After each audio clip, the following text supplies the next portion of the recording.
Inuuto ang pamunuan ng SM Malls na dumaan sa security check ang mga suspect na nanloob sa dalawang tindahan ng alahas sa SM Mall of Asia noong linggo.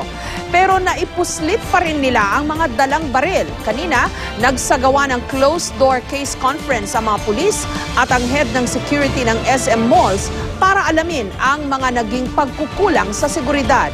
May report si Marisol Abduraman.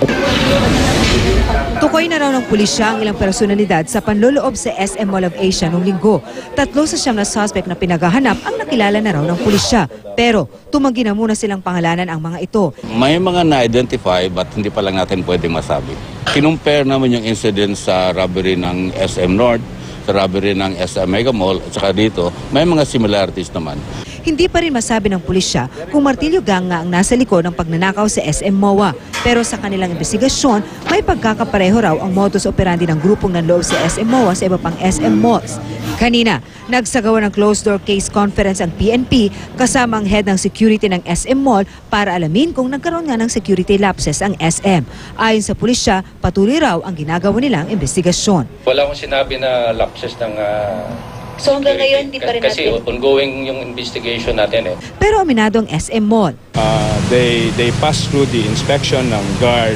Unfortunately, nakita po natin na that particular post was not able to detect yung firearm because talagang sinuksok nila deep inside yung crouch area nila. Pinag-aaralan na rin daw ang zoning ng mga tenant tulad ng pagbabago sa lokasyon ng mga jewelry store sa loob ng mall. Dahil sa insidente, mas pinaigting daw ng SM Malls ang kanilang seguridad. Ang pulisya, sinabing marami na raw silang mga rekomendasyong inihatag dahil sa serye ng insidente ng nakawan sa malls, tulad ng hindi pagsusot ng sombrero sa loob. Pero nasa pamunuan na rin ng mall kung susundin ito o hindi. Kung ayaw nila, wala tayong magagawa. Nabanggit ko nga noon na sa mga bangko, recommendation ng PNP na pag pumasok ka, hindi ka pwedeng gumamit ng cellphone. Wala namang batas doon, wala namang ordinansa, pero sinusunod po. Tuloy-tuloy rin daw ang pagtatalaga nila ng mystery shopper sa loob ng malls. Marisol Abduraman, GMA News.